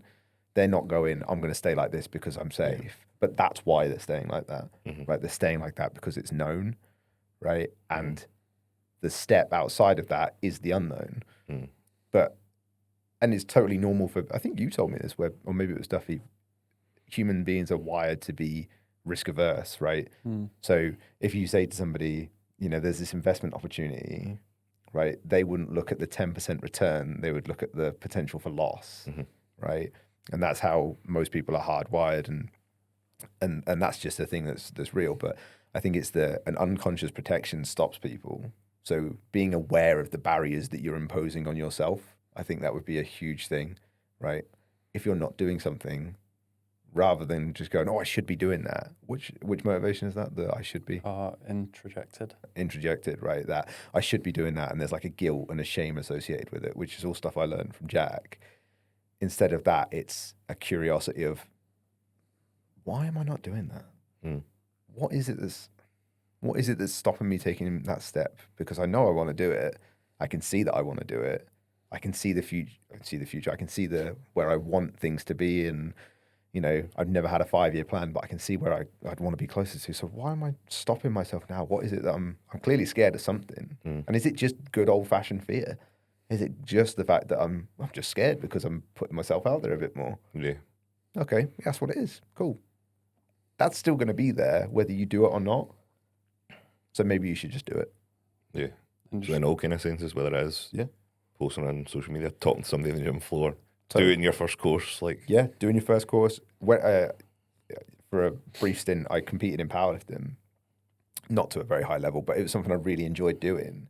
And I remember before my first competition, I kept saying, "I'll enter this competition when," and it was like when I have this bench, this squat, this bench, this deadlift, right? So immediately, I'm just telling myself, I'm not going to enter it, right? And I'm not going to enter it because I'm scared that I'm going to come last or be shit or, you know, blah, blah, blah, whatever it is.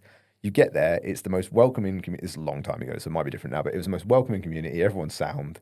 You could go out there and lift 60 kilos. Everyone will be behind you, right? And you realize when you get on there, it's all about you anyway. You know, you don't even really realize where you are in the ranking. You just go and do it, right? And it's amazing. And you never regret doing it because even if it went shit, at least you know, like that cost of clarity thing, at least you know, right? You should just do it, right? If you find yourself saying, I'll do it when, there's another question you need to ask yourself there.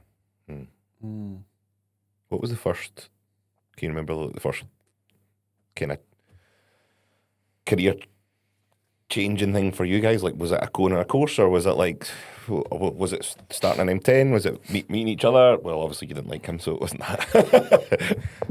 Maybe it was. It was only a couple of days. Maybe it was because it like pushed you on. I don't know. Do you know the worst thing as well? You're such a nice guy. So like when he came in, I fucking hate that. I was like, oh, this guy. And then he was training one of the clients, one of the staff, and you were doing this thing, and I was like, oh. And then he like came and introduced himself, and I was like, God, he's a nice guy.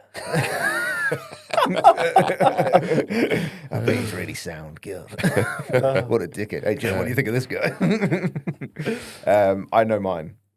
I think I'll give 2 because it would be unfair not to mention how pivotal it is. Coaching my first ever client.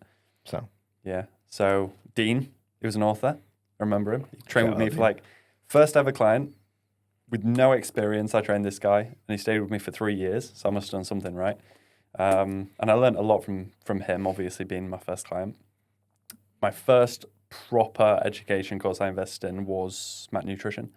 Was So it? Wow. that- yeah. of course. Pretty you won fucking it. serious one as well. I know. So I'd done a lot of self-study books, but I never had the income to invest. And that was the issue I always had. But I went to a Virgin Active Live day, and they had a stall there, and it was between them and ACA, Phil Lerney.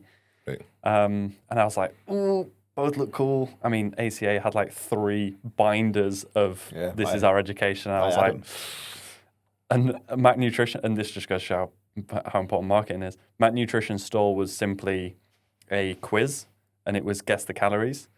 And of like the hundreds of coaches there, I won. So I got the most answers right, and I won like £500 off. And I was like, well, that determines it. Right. So that's what I'm going to do. And I spent, people talk about investment nowadays. Our course is so cheap compared to like some courses out there. And MNU is worth the investment, worth its weight in gold. Much cheaper than business mentoring as well. Business mentor is fucking so It's expensive, man. but expensive to a It's point where I'm mental. like, you've got some fucking minerals to be able to sell that. Yeah, Like, for no return. I've fucking done it as well, man. hey, MNU, cost of clarity, mate. we'll do That's it. for what I was earning, MNU cost me, I think, 3 months' wage. 3 months' wage, and considering that wage also had to go to my car and whatever and blah blah blah, like that was a hell of a lot of money. That was 3 full months' wage on when I had no savings, and I was like, I'm just going to do it because I need to do something. And I always saw it as like from a scope of practice, I really need the nutrition qual behind me and stuff like that. So that. I would say that really triggered a further inspiration into education as well, I think. And I remember I was still studying that when I moved to M10. Yeah. So when we were doing our long days, I would go in earlier than my shift and train. And then I would coach. And then in between my clients, I would just study M&U all day in the gym and then coach again and then go home. And that was like my day, basically. He used to sit on that black chair next to the kitchen door. He used to sit there with his laptop on the side and his MNU stuff, headphones in. Every day, just hammering education. Man, sitting there going, what a dick, man. I'm going, you do what you want, mate. It's not a degree, is What it? a terribly nice guy. And I was doing that whilst also, because obviously just starting at M10, you have to go through the mentorship as like a student. So it was like mentorship and MNU at the same time. Through that, and that was a huge catalyst for me. I think in terms of like pivotal moments, how I actually got into a gym for the first time was purely kind of mistake / luck. I went to university. I didn't really know what I wanted to do. I just knew I wanted to go to uni because I wanted to like move out as well. So I grew up in the south of England, and I'd never really been to the north that much. So I wanted to like experience that. And even though it's not that far away, really, there is definitely like a culture change as you go through the UK. So that was really like eye-opening to me. So like moving into Leeds and being around those people, and some of my best mates to this day I met at university. So, but in the second year you had to do a placement, and I got this placement sorted out, and I turned up, and I think it was working in like a youth centre kind of thing. And I turned up on the first day, and she was like, "Have you got your CRB check?" And I was like, "No." She's like, "Well, you need one." So like all of a sudden, I had no, and you had to do this thing to pass the course. Anyway, luckily my friend was in at the local Fitness First, and he managed to get me. So I went down there the next day, and I started working there. And I walked into this gym, and I'd been in gyms and stuff, like I'd been around it. But I walked in, and there was a guy, James Walker. Shout out James Walker. He was training his client, and I was just like, "Yeah, that's what I want to do." It was just the way he was like communicating with her, the way he was training her and everything like that. I was like, yeah, this is sound like. Is that James from Sustain? Yeah. So, and he's still in the industry. He's an awesome coach, but it was really cool. Like I just had this moment of, this is what I clearly want to do this, and I'm good with people, so I can do that, and I like exercise and blah blah blah. So that was like my first kind of, and I met some really cool people in that time. And then it wouldn't be fair to not mention, the first time going to M10 and being around that, because that was so pivotal in my career. And then the first time doing RTS, because that was so pivotal in my career. And yeah, I'd suppose it would just be those moments of just putting yourself in these positions of not knowing anyone and not knowing anything and just being willing to absorb it. Like I'd always gone and done seminars and like tried to pick up as much as I possibly could. But when you get to those environments, it's like, wow, there's another. I remember walking into M10 thinking, there's a level up from this. There's another level to this. Yeah. And I remember walking into Integra going, geez, there's another one. That's what I love going. That's why I love going to like different courses, because I love being the thickest guy in the room. Yeah, totally. And like just seeing all that shit, and you're like, wow. And then I come home and then you tell somebody and you're like, fucking hell, you should have heard this guy speak at this. And you're like, it's so good. Awesome. It's like the first ever time I went to Muscle Nerds. The first time I heard Luke Lehman speak, I was like, what the hell was that? He's talking about how I learned the Krebs cycle and the electron transport chain. I learned that in uni for nutritional biochem. And as soon as I passed the test, I unlearned it, right? Because why would you need to know that anymore? To watch him talk through it, just like he's like singing a song. I was like, okay, I'm gonna listen to this guy. Just levels to this. But talking about that like idea of like there is another level beyond this. I think one of the best things that could have happened was, and I know we've talked about this before. I know we talk about like the importance of not putting things on pedestals, but like before starting at M10, like M10 was a pedestal for me. Yeah, to the point where when I applied and got the job, in my head I was like, retirement plan sorted. Yeah. This is me for life now, because I cannot visualize anything beyond this place. Yeah. And to go through a journey of growth with the team where it comes to a point where you can see a vision beyond that gym is fucking inspiring. Yeah. Because you never had that before. And I think that was really important. That's a really good, because you start at the bottom of the run, right? You start as a junior coach. So me and Joe at that point, because Joade wasn't there yet and like Lizzie wasn't there yet and everything like that. But you're at the bottom of the run. You start as this junior coach, and by the end of it, like by the time you leave, you're all senior coaches and you're all mentoring junior coaches that are coming in. And you can't... And mentoring other coaches. Yeah. And it's like, when you start, you can't... You see that that's the kind of end of it, if you like, but you never really think you're going to get there, if you know what I mean. Yeah. You always work in the hope that you would, but yeah, I was the same. I remember being there thinking like, yeah, this is probably it now. I'll just stay here, But then you do eventually hit a point where you go, nah, there's something past this. Yeah. So yeah. What was yours? M10. Yeah, for sure. Like I said to you before, definitely, like COVID was like the luckiest thing that happened to me. Yeah. Like the fact that, well, like everybody in the fitness industry, it was like, just double down on delivery. I'll give you so much more. Yeah. So it was like getting a call every week. I think you did more content. Yeah. I don't know if it got extended as well for a little. Maybe I'm talking rubbish. Probably. No, there was like COVID 2.0 on there. We got so much out of it, and then just obviously having so much time to put towards it as well. Yeah. Just shifted so many things for me. Yeah. And then, that's probably the big thing. That's class. I think it's hard for coaches to justify making the time for it now. Yeah. Right? Obviously, in that little moment of time where the world stood still, you can commit more time to that thing. Yeah. And that's something we have. It's very possible, and it's clearly possible because all our students, when we said that little hour on a Wednesday that you need to attend, you need to attend it or you're not going to pass, suddenly they can all attend it. Yeah. So it's clearly viable. But there's this weird thing that they have to process in their head where it's okay to make time for that thing. Yeah. Whereas COVID just provided that permission for you, I guess. Yeah. But even beyond that, like it was being around about you guys and again, that word culture that, like I said yesterday, it made me think, right, every year I'm going to do 2 courses and I'm going to go to a live day, no matter what. Yeah. So for like the next 3-4 years, that's what it was. Yeah. And then that made such a difference. Yeah. And then that's always kind of stuck with me of like, Now it's a bad trait. To be honest, it's like, what's next? And then that's why I need to phone up Jack and go, fuck, I don't know what to do because I've got all this shit I want to do. Yeah, so it's good and bad. Yeah. Drives you forward.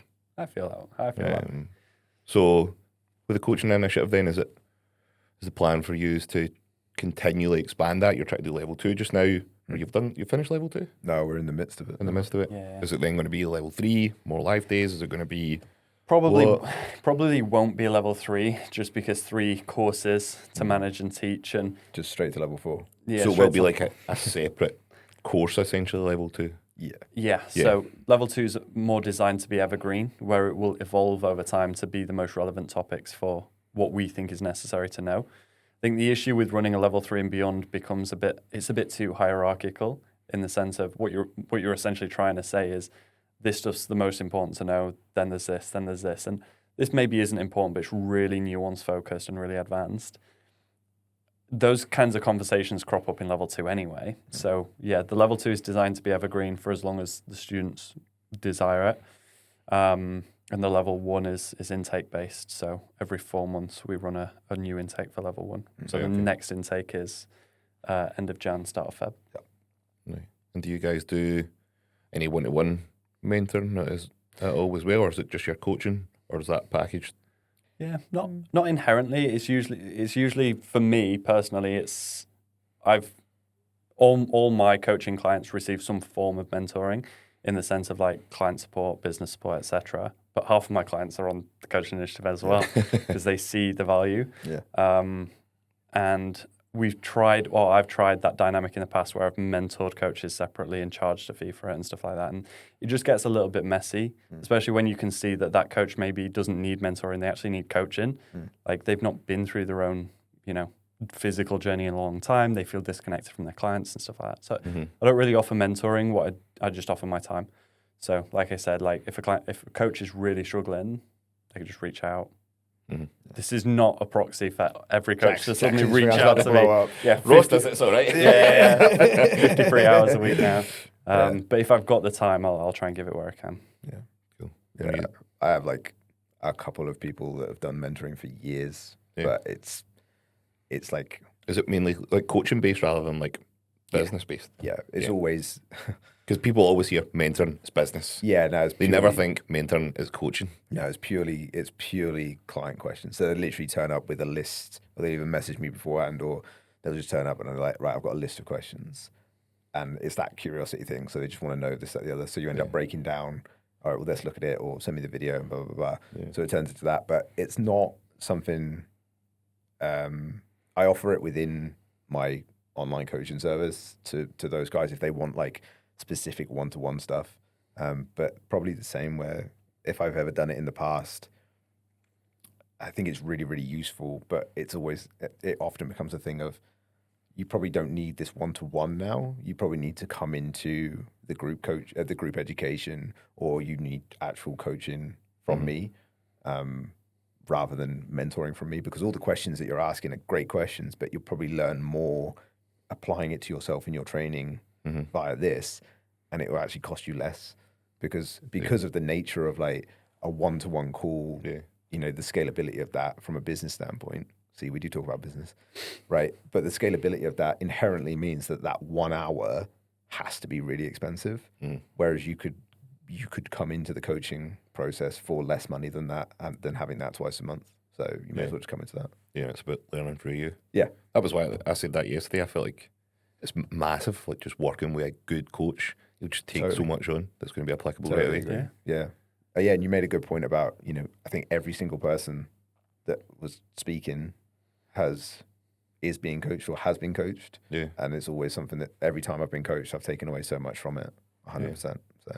And it's a decent coach as well, like, because we forget, and this was part of our presentation yesterday, but we forget that when we're coaching our clients, a lot of our problems arise in how we coach, right? So whether it's our insecurities or our biases or any of that shit, like that feeds into our clients' programs and the way we coach them. So a lot of people then think, well, I need to know this client-specific problem, rather than thinking, I need someone to call me out on my tendencies and my shit. Yeah, you coach. Because I'm creating the problem.